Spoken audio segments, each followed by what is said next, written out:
अस्सलाम वालेकुम students, how are you feeling well? Hopefully आप काफ़ी ठीक होके बेहतर होंगे, सब कुछ ठीक होगा, इंजॉय कर रहे होंगे लाइफ को, फिज़िक्स को, लेक्चर्स को। Physics second year chapter number 15 alternating current AC हम स्टार्ट कर चुके थे प्रीवियस लेक्चर में, जिसमें हमने अल्टरनेटिंग करंट के बारे में पढ़ा। उनमें जो साइनोसाइडल वेव है, जो साइन वेव है, उसी से देखकर फिर उसमें जो फेज़ है कि जो इन फेज़ है, आउट फेज़ है, और फिर उसी आउट फेज़ में जो फेज़ लैग कर रहा है, लीड कर रहा है, रेजिस्टर में क्या होगा, कैपेसिटर में क्या होगा, इंडक्टर में क्या होगा। इसमें फेज़ आउट फेज़ इन ये हम कर चुके थे कि किस जब फेज़ आउट हो तो उसमें कौन से केसेस होंगे, जब फेज़ इन हो तो कौन से केसेस होंगे। तो इसके बाद हम स्टार्ट करते हैं AC circuits. AC circuits means alternating currents means आसान अल्फाज में इसका ये मतलब है कि जो भी सर्किट होगा उसमें जो सोर्स होगा वो एसी होगा, जो सोर्स होगा वो हमारे पास एसी होगा। जैसे कि हमने प्रीवियस टॉपिक्स में, लेक्चर्स में, चैप्टर्स में जब भी पढ़ा है तो हमने सोर्स यूज़ किया है बैटरी, सेल। यहाँ पर जो सोर्स हम यूज़ कर रहे हैं वो अल्टरनेटिंग करंट है, एसी है। एसी मीन जो वेरी करता हो, जो प्लस माइनस में वेरी करता हो, जो कांस्टेंट ना हो, जो एक ही डायरेक्शन में ना हो। तो एसी सर्किट में सबसे पहला पॉइंट ये है कि हम सोर्स एसी यूज़ करते हैं। इसके बाद हम एसी सर्किट्स में क्या करते हैं कि हम या तो रेजिस्टर यूज़ करेंगे, कैपेसिटर यूज़ करेंगे, इंडक्टर यूज़ करेंगे। इनको हम सर्किट्स में देखेंगे, इनको हम सीरीज़ कनेक्शन में, पैरेलल कनेक्शन में जब देखते हैं, इन पूरे टर्म्स जो है ये सारे एसी सर्किट्स में आते हैं। अब एक है एसी थ्रू रेजिस्टर, कि अगर आपके पास कोई भी रेजिस्टर हो, उससे आपने कोई भी एसी सोर्स लगाया हो, तो जब भी आप सोर्स लगाते हो हमें पता है कि इससे क्या फ्लो करेगा, करंट फ्लो करेगा। अब जो करंट फ्लो करता है, सोर्स हम दे चुके हैं एसी सोर्स, तो बताने का मकसद यह है कि एसी सोर्स में दो चीज़ें होती हैं। आप सोर्स देते हो मींस वोल्टेज अप्लाई हो गया, करंट फ्लो हो गया। तो वोल्टेज करंट हमने ये पढ़ा कि रेजिस्टर, हमने ये ऑलरेडी पढ़ चुके हैं कि रेजिस्टर में हमारे पास जो वोल्टेज और हमारे पास जो करंट है वो दोनों इन फेज है। जो हमारे पास वोल्टेज और जो करंट है वो दोनों इन फेज है, एक ही फेज में है। मींस वोल्टेज के साथ साथ करंट का भी एंगल एक साथ है। अगर वोल्टेज करंट जीरो पे है, अगर वोल्टेज करंट जीरो पे है, दोनों जीरो पर है। अगर वोल्टेज 90 पे है तो करंट भी 90 पे है। अगर वोल्टेज 180 पे है, करंट भी 180 पे है। अगर वोल्टेज हमारे पास 270 पे है तो करंट भी 270 पे है। अगर वोल्टेज 360 पे है तो हमारे पास करंट भी 360 में है। या अगर आप पाई से देखें तो जीरो से स्टार्ट होता है, 90 को हम पाई बाई 2 कहते हैं, 180 डिवाइड बाई 2। फिर हमारे पास है 180 को हम सिर्फ और सिर्फ पाई कहते हैं। 270 को हम 3 पाई बाई 2 कहते हैं। फिर इसको 360 को हम 2 पाई कहते हैं। तो इसको हम पाई में रेडियंस में भी लिख सकते हैं। तो रेजिस्टर में हमने पढ़ चुके हैं ऑलरेडी कि रेजिस्टर के केस में जो वोल्टेज करंट है वो इन फेज होते हैं, उसमें ना ही कोई लीड कर रहा है ना ही कोई लैग कर रहा है, इन फेज है। तो ये हम ऑलरेडी पढ़ चुके हैं। इसका अगर फेजर डायग्राम देखा जाए तो फेजर डायग्राम हमारे पास क्या है, ये अगर आपके पास करंट है और ये आपके पास क्या होगा, वोल्टेज होगा। तो वोल्टेज और करंट दोनों एक ही पॉइंट पे है, वोल्टेज और करंट ये एक ही पॉइंट पे है, इन लाइन है, एक साथ जुड़े हुए हैं। ये जब इन लाइन हो दोनों, इसको कहते हैं इन फेज होना। एक ही एंगल पे ये वेरिएशंस करते, एक साथ वेरिएशंस करते, एक साथ ये साइकिल चेंज करते हैं। तो ये इसका जो फेजर डायग्राम सिंपल ये है हमारे पास कि ये इन फेज है। अब इसको हम बाय इक्वेशन देखते हैं कि किस तरह। जैसे ही हम इसको सोर्स अप्लाई करते हैं, एसी देते हैं, तो इसमें करंट फ्लो होना शुरू हो जाता है। जैसे ही करंट फ्लो होता है हमें पता है कि जो वोल्टेज है वो ड्रॉप हो जाता है। कुछ वोल्टेज ड्रॉप हो जाता है, जैसे कि हम कहते थे कि पावर लॉस हो जाता है, तो हम कहते हैं कि वोल्टेज ड्रॉप हो गए, कुछ वोल्टेज ज़ाया हो गए, कुछ वोल्टेज का ज़ाया होना। एक पॉइंट तो ये है कि आपने जैसे एसी दिया तो स्टार्ट में जो है रेजिस्टेंस कम होती है तो एकदम मैक्सिमम करंट फ्लो करता है, रेजिस्टेंस उस पर कम होती है। दूसरी पॉइंट, अगर वोल्टेज के लिहाज से देखें तो वोल्टेज कुछ ना कुछ ड्रॉप हो जाता है, ये होता है drop, exact amount of voltage supply नहीं होता, कुछ वोल्टेज रुक जाता है, स्टॉप हो जाता है, ड्रॉप हो जाता है। जो वोल्टेज ड्रॉप होता है उसको हम देखते हैं वो है V इज इक्वल टू, हमने ऑलरेडी पढ़ा है कि जो वोल्टेज है वो है V not sine omega T, हम पढ़ चुके हैं। दूसरा पॉइंट हम इसलिए भी वोल्टेज लेते हैं कि ये सीरीज कनेक्शन है, सीरीज कनेक्शन में करंट सेम होता है, वोल्टेज डिफरेंट होता है, तो जो चीज़ डिफरेंट होता है ये हम इसी चीज़ से ही हम इक्वेशंस बनाते हैं। जैसे हमने सीरीज पैरेलल कनेक्शन देखे कैपेसिटर के, रेजिस्टर के, वहाँ से भी आप उसको उस कंसेप्ट को भी देखकर आप ये यहाँ पर ये अप्लाई कर सकते हो। अब ये सिंपल हमारे पास आई आर की हम बात कर रहे हैं, तो आई आर के लिए हमारे पास इक्वेशन सिंपल है, V is equal to I R. अगर हमें आई चाहिए तो ये होगा R इस तरफ आ जाएगा तो ये V अपॉन R हो जाएगा। V की जगह हम वैल्यू पुट कर सकते हैं V not sine omega T, V not sine omega T by R।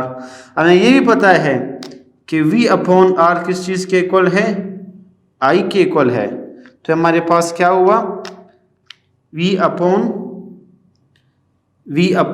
R को हम I लिख सकते हैं, तो ये हो जाएगा I, चूंकि V नॉट मैक्सिमम है तो ये हो जाएगा I not sine omega T, sine omega T.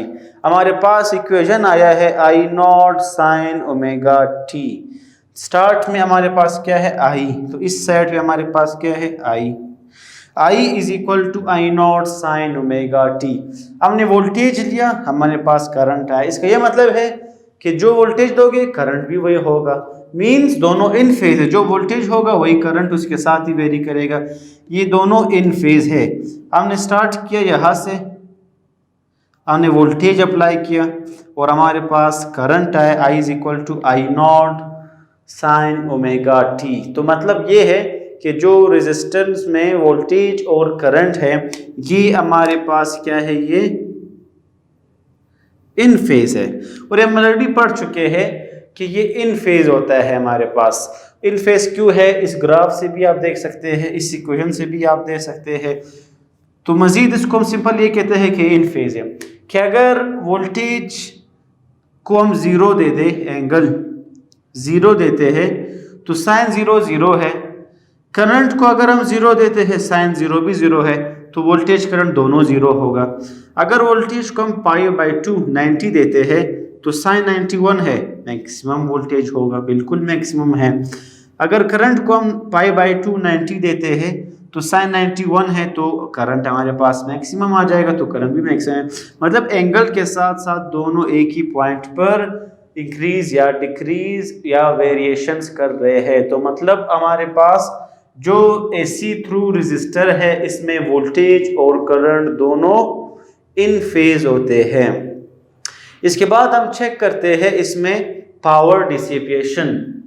Power dissipation हमारे पास सिंपल ये है कि पावर जो डिसिपेट हो रहा है, जो ज़ाया हो रहा है, ये हमारे पास पावर VI के इक्वल है, the product of voltage and current. अब यहाँ पर हम सिर्फ वैल्यूज पुट करते हैं, इसमें वैल्यूज ये है हमारे पास कि power is equal to V की जगह हमें पता है कि V not sine omega T है, V not sine omega T. I हमें पता है कि I not sine omega T के इक्वल है, तो इसकी जगह हम लिखेंगे I not sine omega T. अब क्या होगा, V नॉट और साइन I नॉट वाले मल्टीप्लाई हो रहे हैं, तो V not multiply by I not, sign और साइन जब मल्टीप्लाई होगा तो साइन स्क्वायर ओमेगा टी हमारे पास आंसर होगा। तो ये है हमारे पास V not I not sine square omega T.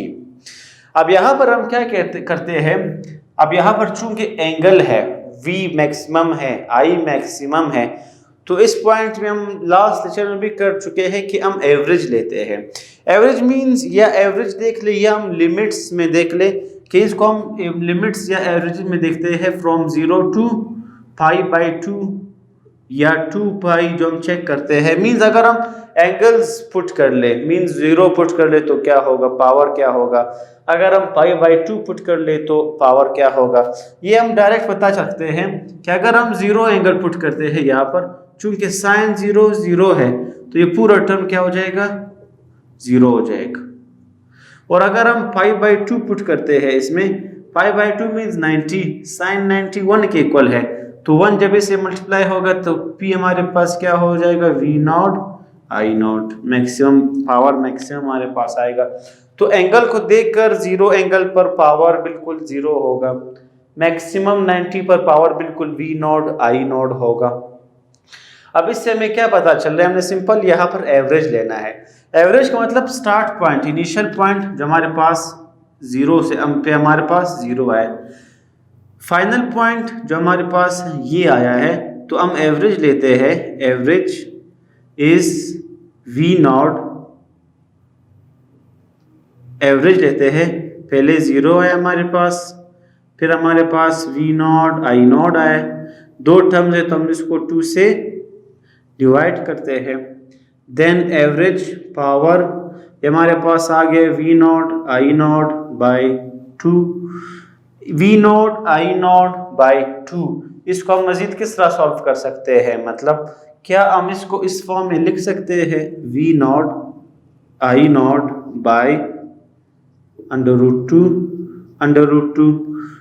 अगर √2 मल्टीप्लाई हो जाएगा तो 2 स्क्वायर √ होगा, स्क्वायर रूट कैंसिल होकर वापस हमारे पास 2 बन सकता है, तो हम इसको इस फॉर्म में लिख सकते हैं, average power V not upon √2, हम लास्ट लेक्चर में कर चुके थे, रूट मीन स्क्वायर में, V नॉट अपॉन √2 हमारे पास VRMS रूट मीन स्क्वायर के इक्वल था, आई नॉट बाई √2 हम कर चुके हैं लास्ट लेक्चर में, वो IRMS रूट मीन स्क्वायर के इक्वल है।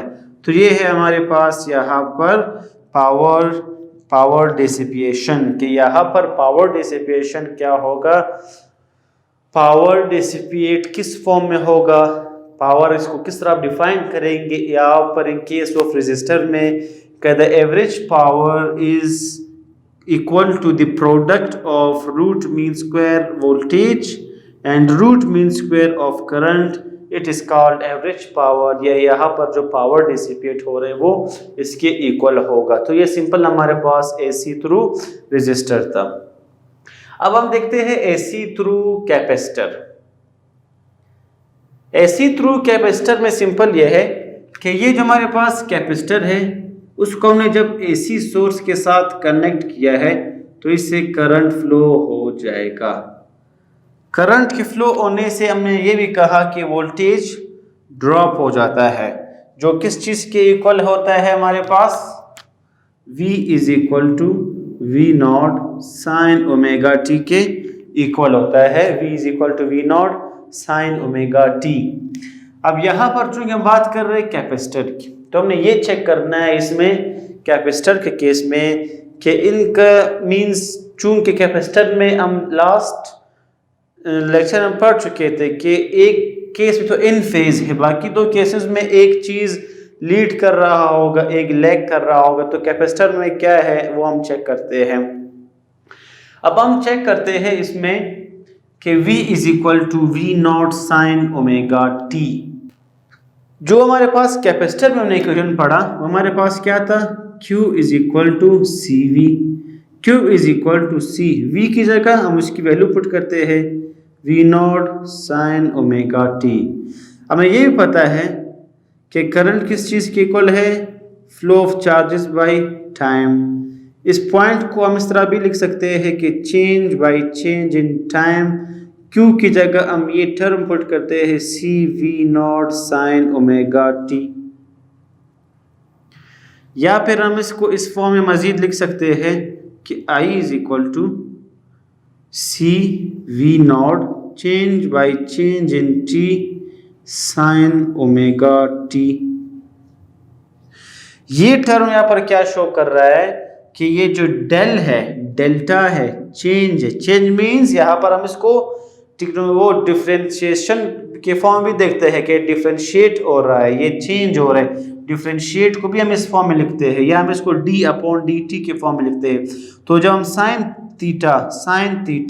ओमेगा टी को क्या करेंगे, डिफ्रेंशिएट करेंगे विद रिस्पेक्ट टू टी करेंगे। साइन का हमारे पास डेरिवेटिव क्या है, डेरिवेटिव निकाल रहे हैं cv0। साइन का डेरिवेटिव हमारे पास क्या है, कॉस। जो यहाँ पर ओमेगा है वो टर्म हमेशा स्टार्ट में आ जाता है। टी का जब हम दोबारा लेते हैं डेरिवेटिव वो 1 के इक्वल होगा, तो ये ओमेगा एज इट इज आ जाता है। तो ये है cv0 omega cos omega T के इक्वल है। इसको हम इस फॉर्म में भी लिख सकते हैं। यहाँ पर 2 पॉइंट्स हैं। एक पॉइंट हमारे पास ये है कि अगर हम कॉस ओमेगा टी चेक कर ले, ये जो है साइन ओमेगा टी प्लस π/2 के इक्वल भी है। ये मैथमेटिक्स वाले जो स्टूडेंट्स हैं उनमें ये चीज़ें हैं, फर्स्ट ईयर में पढ़ा होगा साइन, आपने पढ़ा होगा sine alpha plus beta formula. जब sine alpha plus beta formula put करते हैं, sine alpha cos beta plus cos alpha sine beta, तो आंसर हमारे पास वापस कॉस ओमेगा टी आ जाता है। मींस कॉस अल्फा हमारे पास आंसर आ जाता है। तो इस हिसाब से कॉस ओमेगा टी इस चीज़ के भी इक्वल है। दूसरा पॉइंट ये है कि करंट को हम चेक करते हैं। अब ये करंट किस एंगल पर मैक्सिमम है, यहाँ पर वो कौन सा एंगल होगा जिस पे करंट मैक्सिमम होगा। अगर हम 0 पुट करते हैं, cos 0 1 है, तो cos 0 मीन्स अगर स्टार्ट से ही फर्स्ट एंगल ही हम पुट करते हैं 0, तब ही करंट क्या बन जाता है, मैक्सिमम। cos 0 1 के इक्वल है, 1 को इससे मल्टीप्लाई करोगे तो ये 1 पे आपको बिल्कुल वैल्यू देखिए करंट मैक्सिमम पे आ जाता है। 0 पे करंट स्टार्ट ले रहा है वो मैक्सिमम है, क्योंकि cos 0 1 के इक्वल है। तो जब cos 0 थीटा की जगह जब हम 0 पुट करते हैं तो ये टर्म हमारे पास क्या बन जाएगा, cv0 जो हमारे पास है cv0 ओमेगा, ये आ जाएगा cv0 ओमेगा।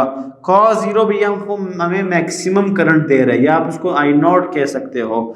तो हम इसको हमें ये पता चला कि जो cv0 ओमेगा है ये I0 के इक्वल है, ये हमें मैक्सिमम करंट दे रहा है। तो ये cv0 ओमेगा I0 के इक्वल है। अब इन दोनों इक्वेशंस को देखकर हम इन इक्वेशंस में क्या चेंज ला सकते हैं कि I is equal to cv0 omega, चूंकि I0 के इक्वल है तो इसकी जगह हम I0 पुट करते हैं। cos ओमेगा t इस टर्म के इक्वल है, इसकी जगह हम पुट करते हैं sin ओमेगा t प्लस π/2। ये हमारे पास सिंपल इक्वेशन आया है कि इससे ये पता चल रहा है कि जो करंट है, करंट स्टार्ट से ही मैक्सिमम पर है, करंट स्टार्ट से ही मैक्सिमम पर है।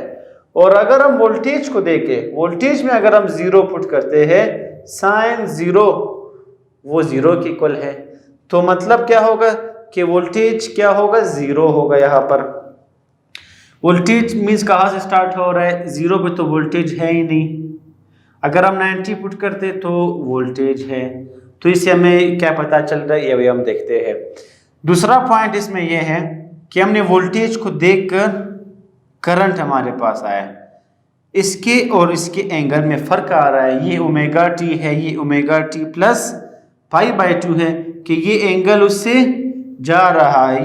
ये जो आई है ये π/2 इंक्रीज हो रहा है, बढ़ रहा है। तो इससे भी हमें ये पता चल रहा है कि कौन सा पॉइंट जो है वो लीड कर रहा है, कौन सी क्वांटिटी मींस वो लैग कर रहा है, क्या वोल्टेज लैग कर रहा है या लीड कर रहा है, क्या करंट लीड कर रहा है या वो लैग कर रहा है, ये हमें यहाँ पर देखना है। अब इस पॉइंट से हमने ये कहा, अभी तो मैंने सिर्फ समझाने के लिए किया है। हमने जब करंट की वैल्यू पुट की तो करंट हमें 0 पे ही मैक्सिमम दे रहा है। जब करंट 0 पे मैक्सिमम दे रहा, 0 पे ये आपको मैक्सिमम देता है। जैसे कि आप कहते हैं 0 है, ये 1 है, जिसे हम ग्राफ लिखते हैं, ये 0 पे ही आपको मैक्सिमम वैल्यू दे रहा है, मीन 0 पे ये मैक्सिमम से स्टार्ट हो रहा है। अगर हम वोल्टेज को देखते हैं, वोल्टेज को जब हम 0 देते हैं तो V, ये साइन 0 0 0 मीन्स वोल्टेज 0 से स्टार्ट होगा। इस पॉइंट से ये पता चल रहा है कि करंट हमारे पास चूंकि मैक्सिमम से स्टार्ट होगा और करंट जो है, वोल्टेज जो है हमारे पास वो 0 से स्टार्ट होगा। ये हमारे पास वोल्टेज है और ये हमारे पास क्या है, ये करंट है। तो इस पॉइंट से ये पता चल रहा है कि जो करंट है हमारे पास वो लीड कर रहा है, जो वोल्टेज है हमारे पास वो लैग कर रहा है। तो कैपेसिटर के केस में जो करंट होता है हमारे पास वो करंट लीड कर रहा होता है और जो वोल्टेज है हमारे पास वो लैग कर रहा होता है। तो ये सिंपल इक्वेशन से भी हमें पता चला कि ये इस तरह है हमारे पास।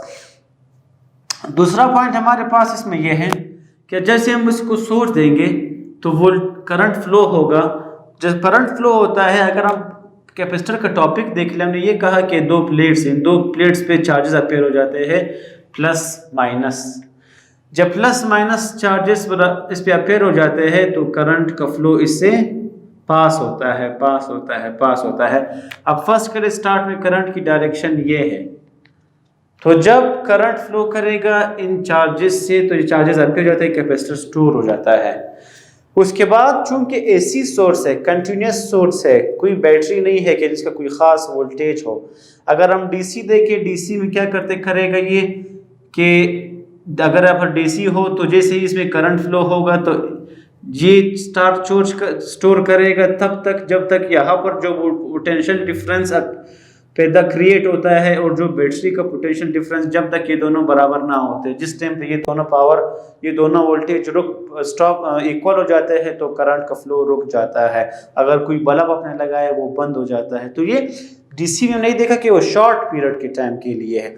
एसी में जैसे ही यही प्रोसेस होगा, लेकिन इस प्रोसेस के बाद करंट फ्लो वापस हो जाता है, लेकिन किस डायरेक्शन में, अपोजिट डायरेक्शन है। मींस एक बार प्लस साइकिल फिर माइनस साइकिल।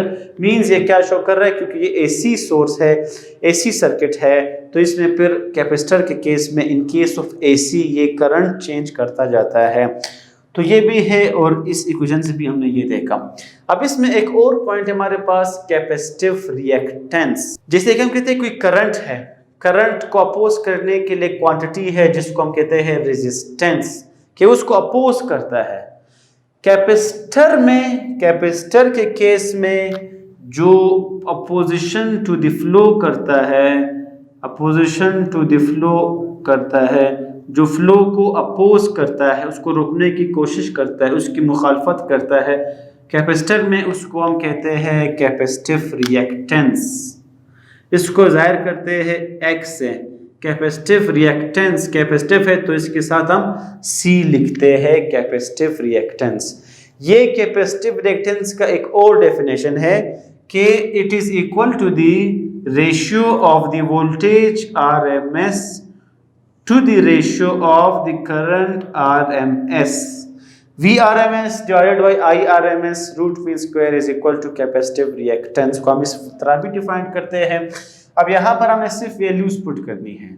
VRMS हमें पता है कि वो किस चीज के इक्वल है, V0 by under root 2। IRMS हमें पता है वो किस चीज के इक्वल है, I0 अंडर रूट 2, जिससे क्या होगा, अंडर रूट 2 कैंसिल हो जाएंगे, हमारे पास सिर्फ और सिर्फ V0 और I0 रह जाएगा। ये हमारे पास सिंपल कैपेसिटिव रिएक्टेंस है कि कैपेसिटर में जो फ्लो को अपोज देगा उसको हम कैपेसिटिव रिएक्टेंस कहते हैं। अब यहाँ तक तो हम कर चुके हैं, हमारे पास V0 अपॉन I0 इक्वल आया है। अब मजीद देखते हैं कि जो हमारे पास कैपेसिटिव रिएक्टेंस है V0, I0 किस चीज के इक्वल है, वो हम ऑलरेडी कर चुके हैं। I0 CV/W मतलब CV और V0 ओमेगा के इक्वल है। ये इक्वल है CV0 ओमेगा के इक्वल है। इससे क्या होगा, वी नॉट कैंसल हो जाएगा, हमारे पास इक्वेशन आएगा 1/ओमेगा c, या फिर हम लिखते हैं 1/, हमें पता है ओमेगा 2πf के इक्वल है c एज इट इज। तो ये इक्वेशन है हमारे पास कैपेसिटिव रिएक्टेंस के लिए 1/2πfc। इन दोनों की इक्वेशंस में कैपेसिटर और इंडक्टर के केस में यही इक्वेशन होगा। फर्क सिर्फ ये अपने ज़हन में रखना है कि ये 1/, में होता है और वो 1/, में नहीं होता, वो आगे जाके हम करेंगे। ये था हमारे पास। अब यहाँ से कंप्लीट हमें बिल्कुल यही लग रहा है कि करंट लीड कर रहा है, वोल्टेज लैग कर रहा है। अगर इसी चीज़ को हमने वेक्टर मींस फेजर डायग्राम में देखना है तो हम क्या कहेंगे, वोल्टेज लैग कर रहा है, 0 डिग्री पर वोल्टेज है हमारे पास। या अगर आप मैक्सिमम वोल्टेज देखते हो तो V0। करंट लीड कर रहा है बाय 90, तो ये करंट लीड कर रहा है, ये हमारे पास I या I0 होगा। ये लीड कर रहा है बाय ओमेगा मींस बाय किस एंगल, बाय 90 एंगल। तो करंट लीड कर रहा है, वोल्टेज 0 लाइन पे है, मींस ये लैग कर रहा है। फेजर डायग्राम में सबसे आसान मेथड हमारे पास ये है। इस AC थ्रू कैपेसिटर में लास्ट पॉइंट है हमारे पास पावर डिसिपेशन। कि कैपेसिटर के केस में पावर डिसिपेशन हमारे पास क्या होगा। हमें पता है कि पावर VI के इक्वल है, हमें ये भी पता है कि V means V0 sine omega t, हमें ये भी पता है कि I is equal to I0 cos omega t। अब इस केस में हम करते आ रहे हैं कि I किस चीज के इक्वल है, I किस चीज के इक्वल है, I कॉस ओमेगा t के फॉर्म में है। I किस चीज के इक्वल है, I0 कॉस ओमेगा t। ये पॉइंट तो पूरा हमारे पास किस चीज के, I0 के इक्वल है। तो इस टाइप को आप इस तरह तो भी लिख सकते हैं, CV0 की जगह I0 cos omega t as it is. हमने यहाँ पर सिर्फ कॉस ओमेगा t की जगह ये इक्वेशन पुट किया था, लेकिन I तो I0 कॉस ओमेगा t के इक्वल है, I0 कॉस ओमेगा t के इक्वल है। तो I0 कॉस ओमेगा t, इससे क्या होगा, power is equal to V0 I0 sine omega t cos omega t। यहाँ पर हमारे पास सिंपल फार्मूला बन रहा है। ट्रिग्नोमेट्री में हम पढ़ते आते हैं फार्मूला, एंगल्स में जो फार्मूला है, ट्रिग्नोमेट्रिक रेशियोज में कौन सा फार्मूला है। यहाँ पर एक फार्मूला है 2 साइन अल्फा कॉस बीटा। तो यहाँ पर एक 2 मिसिंग है, वो फार्मूला को वो कंप्लीट कर लेगा। तो हम 2 से मल्टीप्लाई भी करते हैं और 2 से डिवाइड भी करते हैं, जिससे हमारे पास क्या होगा, P is equal to V0 I0 by 2 sine alpha cos beta sine 2 alpha के इक्वल होता है। ये हमारे पास बिल्कुल सेम फार्मूला है, 2 sine alpha cos beta sine 2 alpha के इक्वल होता है। ये सिंपल फार्मूला है हमारे पास, मैथमेटिक्स में ट्रिग्नोमेट्री में हम पढ़ते हैं। अब यहाँ पर हमारे पास क्या है, ये अल्फा है सना, आप क्रॉस समझ लें। P is equal to V0 I0 by 2 sine 2 omega t।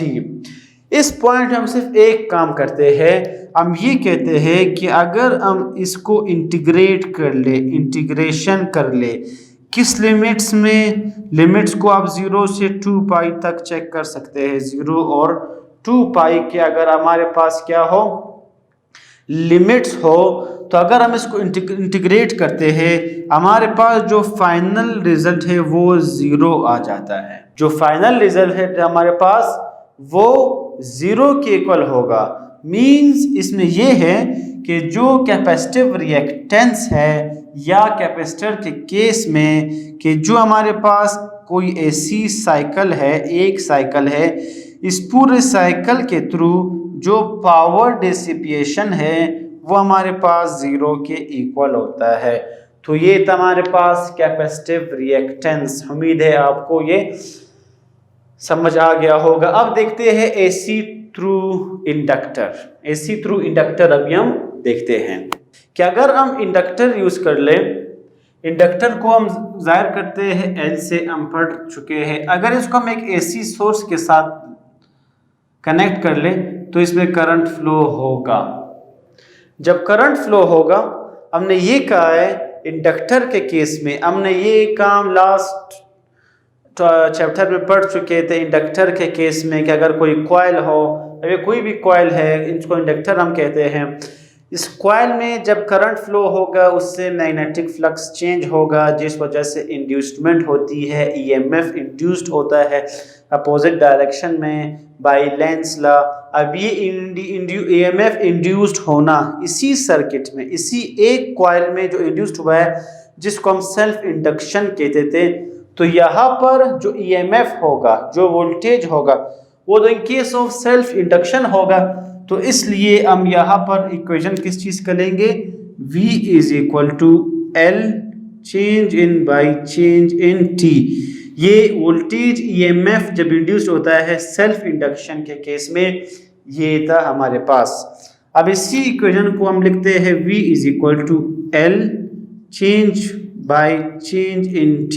I की जगह I not sine omega T, ये हम कर चुके हैं, I is equal to I not sine omega T. अब मजीद क्या करते हैं हम, V is equal to L I not change by change in T sine omega T. हमारे पास क्या है, change by change in T sine omega T. ये हम ऑलरेडी कर चुके हैं कि साइन ओमेगा टी किस चीज़ के इक्वल है, डेरिवेटिव साइन ओमेगा टी के किस चीज़ के इक्वल है, डेरिवेटिव साइन ओमेगा टी का किस चीज़ के इक्वल है, ओमेगा कॉस ओमेगा टी। तो हम इसी तरह इसको लिखेंगे कि V is equal to L I not omega cos omega T, उसकी जगह हम लिख लेंगे।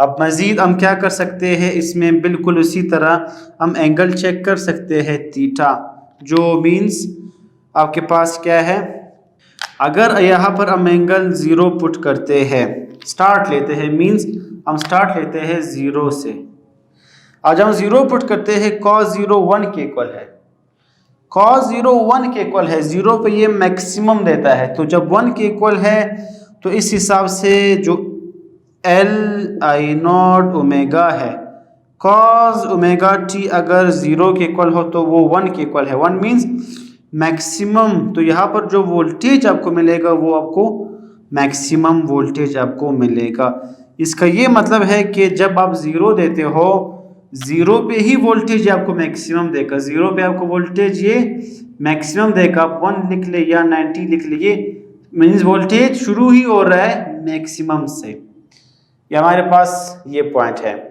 अब मजीद हम देखते हैं इस पॉइंट को, L I not omega is equal to V not. बिल्कुल आप वही स्टेप से आपने सिर्फ इसको फॉलो करने हैं इसके बाद, जैसे कि यहाँ पर आई नॉट के इक्वल आया है, यहाँ पर V नॉट के इक्वल आया है। तो इस स्टेप को हम किस तरह लिख सकते हैं, इस स्टेप को V is equal to L I not omega की जगह हम V नॉट लिखते हैं और cos ओमेगा t। इसके बाद हमने ये भी कहा है कि जो cos ओमेगा t है हमारे पास, साइन अल्फा प्लस बीटा को जब हम सॉल्व करते हैं तो sine cos omega T, cos alpha हमारे पास आ जाता है। तो यहाँ पर भी उसी तरह है कि जो कॉस अल्फा है, कॉस थीटा जो है वो sign alpha plus beta sine omega T plus pi by 2 के इक्वल है। तो इसकी जगह हम क्या पुट करते हैं, V is equal to V not sine omega T plus pi by 2। इससे यही पता चल रहा है कि जो हमारे पास वोल्टेज है वो पाई बाई 2 मीन्स 90 पे लीड कर रहा है, 90 डिग्री ये आगे है। यहाँ से पता चल रहा है कि ये 0 पे ही मैक्सिमम है, ये 0 पे ही मैक्सिमम है, तो स्टार्ट ही मैक्सिमम से होगा। तो V या मैक्सिमम V नॉट ही शुरू होगा स्टार्ट से। तो जब स्टार्ट से शुरू होगा ये इसको आगे जाके ये इसका ग्राफ होगा। तो अगर ये 0 पर हमारे पास ये है तो करंट क्या होगा यहाँ पर, अब इसके current I not sine omega T के इक्वल है। अगर ओमेगा टी की जगह हम 0 पुट करते हैं तो साइन 0 0 के इक्वल है, तो मीन्स करंट 0 पे जीरो होगा, मीन्स ये जीरो से स्टार्ट होगा, तो इस पॉइंट से क्या स्टार्ट होगा, करंट स्टार्ट होगा। ये हमारे पास यहाँ से करंट स्टार्ट होगा। तो इस पॉइंट में ये पता चल रहा है, या इस इक्वेशंस को देखकर हमें ये पता चल रहा है कि जो वोल्टेज है वो लीड कर रहा है, जो करंट है वो अगर जीरो पुट करते हैं तो जीरो पे स्टार्ट होगा, जीरो से, तो ये लैग कर रहा है, करंट पीछे है, वोल्टेज आगे है। या आप इसको बाय 90 से देख ले तो वोल्टेज इस केस में, इंडक्टर के केस में वोल्टेज लीड करता है, it is a leading and the current is lagging, या हम कहते हैं कि current is lagging behind 90 degree. तो ये हमारे पास केस है इंडक्टर में कि अगर एसी को हम इंडक्टर में लगाए तो हम फेज जब देखते हैं तो फेज में वोल्टेज और करंट के दरमियान क्या रिलेशन है वो हम देख चुके हैं। इसी चीज को ड्रा करते हैं फेजर डायग्राम में। चूंकि करंट अब क्या हो रहा है, करंट लैग कर रहा है, तो ये करंट आपको आप जीरो पे ड्रा कर सकते हो करंट। वोल्टेज लीड कर रहा है, तो आपके पास क्या होगा, ये वोल्टेज लीड कर रहा है, या बाय 90 ये वोल्टेज लीड कर रहा है। आप इसको इस फॉर्म में भी लिख सकते हो, वोल्टेज लीड कर रहा है, करंट लैग कर रहा है। इंडक्टर है तो आप इसको VL लिखते हो, आपके पास कैपेसिटर है तो आप इसको VC लिख सकते हो। तो हमारे पास था फेजर डायग्राम। इसके बाद देखते हैं इंडक्टिव रिएक्टेंस। सिंपल ऐसी तरह के स्टेप्स है जो कैपेसिटिव रिएक्टेंस में था कि इंडक्टिव रिएक्टेंस हमारे पास क्या है, ये भी हमारे पास अपोजिशन टू द फ्लो है, ये भी अपोजिशन है, फ्लो को अपोज करता है। कैपेसिटर में जो चीज है जो इसके अपोजिशन को, फ्लो को रोकता है, मीन जो रेजिस्टेंस का काम करता है, उसको कैपेसिटिव रिएक्टेंस कहते हैं। इंडक्टर के केस में वो चीज जो रेजिस्टेंस का काम करता है, जो इसके फ्लो को अपोज करता है, रेजिस्ट करता है, रोकने की कोशिश करता है, मुखालफत करता है, उसको हम यहाँ पर इंडक्टिव रिएक्टेंस कहते हैं। इसको हम जाहिर करते हैं XL से, X और X ये रिएक्टेंस है, कैपेसिटिव है तो C, इंडक्टिव है तो L। ये भी बिल्कुल उसी तरह है कि ये भी रेशियो है हमारे पास RMS to IRMS। हमें ये भी पता है कि ये VRMS V0/√2 के इक्वल है, IRMS I0/√2 के इक्वल है, जिससे √2 कैंसिल होगा, हमारे पास इंडक्टिव रिएक्टेंस आ जाएगा V0/I0। अब हमें यह भी पता है कि जो V0 है वो LI0 ओमेगा के इक्वल है, तो इसकी जगह हम पुट करते हैं LI0 omega divided by I0। इससे क्या होगा, I0 कैंसल, जिससे इंडक्टिव रिएक्टेंस हमारे पास आएगा L ओमेगा मीन्स 2πf और L। तो ये फार्मूला है हमारे पास इंडक्टिव रिएक्टेंस के लिए। यहाँ पर फर्क देख ले, मैंने कहा था कि ये अगर 1/में है तो इंडक्टिव के केस में ये 1/में नहीं होगा। ये कैपेसिटिव रिएक्टेंस था C, ये इंडक्टिव रिएक्टेंस है हमारे पास क्या है, ये L है हमारे पास। लास्ट पॉइंट है इसमें पावर डिसिपेशन। पावर डिसिपेशन के स्टेप्स बिल्कुल यही स्टेप्स है कि जो पावर है हमारे पास वो VI के इक्वल है, कि जो पावर है हमारे पास वो यहाँ पर किस चीज़ के इक्वल है, V0 sin omega t। I किस चीज़ के इक्वल है यहाँ पर हमारे पास, I0 sin ओमेगा t। इसके बाद हमारे पास P is equal to VI। यहाँ पर देखते हैं कि V हमारे पास V0 किस चीज़ के मैक्सिमम, किस चीज़ के इक्वल है, V0। ये हमारे पास V जो है V0 cos ओमेगा t है, V0 cos ओमेगा t। जो I है वो किस चीज़ के इक्वल है, वो है I0 sin थीटा, वो है I0 sin omega t। P is equal to V0 I0 sin omega t cos omega t। हमें तरतीब से लिखना है। यहाँ पर भी वही स्टेप्स है, फार्मूला हमने कंप्लीट करना है, तो इसके लिए हम 2 से मल्टीप्लाई भी करते हैं और 2 से डिवाइड भी करते हैं, जिससे हमारे पास क्या होगा, V not I not by 2 sine alpha cos beta sine 2 alpha के इक्वल होता है। ये है हमारे पास पावर। बिल्कुल सेम स्टेप्स है हमारे पास, यही स्टेप्स है। तो इधर भी हम वही कहते हैं कि अगर इसको हम इंटीग्रेट करते हैं किस लिमिट से, फ्रॉम 0 to 2 अगर हम इसको लिमिट्स में इंटीग्रेट करते हैं तो इसका जो फाइनल आंसर होगा वो हमारे पास 0 आता है। फाइनल आंसर जब 0 आता है तो हम ये कहते हैं कि इंडक्टर के केस में for complete 1 cycle the power dissipation will be is equal to 0। तो ये था हमारे पास AC थ्रू इंडक्टर।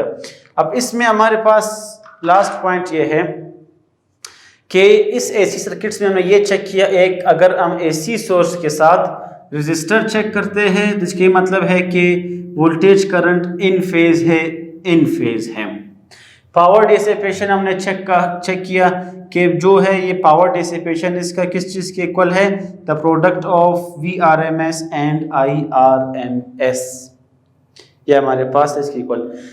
कैपेसिटर के केस में हमने जब चेक किया तो ये पता चला कि जो वोल्टेज है, जो करंट है हमारे पास वो लीड कर रहा है, वोल्टेज लैग कर रहा है हमारे पास। तो ये VC जो करंट में है, इसमें है करंट लीड कर रहा है, वोल्टेज लैग कर रहा है। ये इसका ग्राफ था, हमने इसको बाय इक्वेशंस देखा, इक्वेशंस के बाद हमने इसका कैपेसिटिव रिएक्टेंस देखा, पावर डिसिपेशन देखा। कैपेसिटिव रिएक्टेंस में हमें इस इक्वेशन से क्या शो हो रहा है, ये शो हो रहा है कि जो कैपेसिटिव रिएक्टेंस है ये जो है इनवर्स रिलेशन में है। 1 में जब आता है हम कहते हैं इनवर्स, ये इनवर्सली प्रोपोर्शनल है किस चीज के, ओमेगा और C के 2πfc के इनवर्स रिलेशन में है। इसका ये मतलब है कि अगर फ्रीक्वेंसी और इसको हम कंपेयर कर लें तो फ्रीक्वेंसी जितनी ज़्यादा होगी कैपेसिटिव रिएक्टेंस उतना ही कम होगा, फ्रीक्वेंसी जितनी कम होगी कैपेसिटिव रिएक्टेंस उतना ही ज़्यादा होगा। या फिर अगर हम ये कहें कि फ्रीक्वेंसी अगर हम DC का केस देखें, DC के केस में फ्रीक्वेंसी नहीं होती, वो उसमें वेरिएशंस नहीं होते, साइकिल नहीं होते, एक यूनिट डायरेक्शन होती है। तो DC के केस में हमें पता है कि फ्रीक्वेंसी 0 के इक्वल होती है। तो अगर हम DC के केस को देखकर तो हम कहते हैं कि फ्रीक्वेंसी 0 के इक्वल है। अगर F की जगह हम 0 पुट करते हैं तो 1/0 हमारे पास क्या बन जाएगा, इन्फिनिटी बन जाएगा। तो मतलब क्या है कि DC के केस में जो कैपेसिटिव रिएक्टेंस है वो बहुत ही हाई है, इनफाइनाइट है। तो उससे ये पता चल रहा है कि जब वो इनफाइनाइट इसके मतलब है कि वो कैपेसिटिव रिएक्टेंस में ये DC को क्या करता है, ये ब्लॉक कर देता है। अगर AC के केस में देखें, AC केस जो हम कहते हैं कि फ्रीक्वेंसी होती है हमारे पास, साइकिल्स के फॉर्म में है, इसमें साइकिल्स होते हैं, फ्रीक्वेंसी है। तो जब फ्रीक्वेंसी है तो अगर फ्रीक्वेंसी ज़्यादा हो रिएक्टेंस कम होगा, फ्रीक्वेंसी कम हो तो रिएक्टेंस ज़्यादा होगा। इसका ये मतलब है कि AC के केस में ये अलाउ करता है और DC के केस में ये जो है इसको ब्लॉक करता है। यही केस हम यहाँ पर देखते हैं कि जो इंडक्टिव रिएक्टेंस है वो 2πf के डायरेक्ट रिलेशन में है। मीन्स अगर फ्रीक्वेंसी ज़्यादा है ये बढ़ेगा, अगर ये कम है तो ये कम होगा, ये डायरेक्ट रिलेशन में है। तो अगर हम फ्रीक्वेंसी को देखें तो फ्रीक्वेंसी जितनी ज़्यादा होगी इंडक्टिव रिएक्टेंस उतना ही ज़्यादा होगा। इसका ये मतलब है ये AC को अलाउ करता है, AC को ये ब्लॉक करता है और DC को ये अलाउ करता है। उसके आपने अपोजिट जाना है।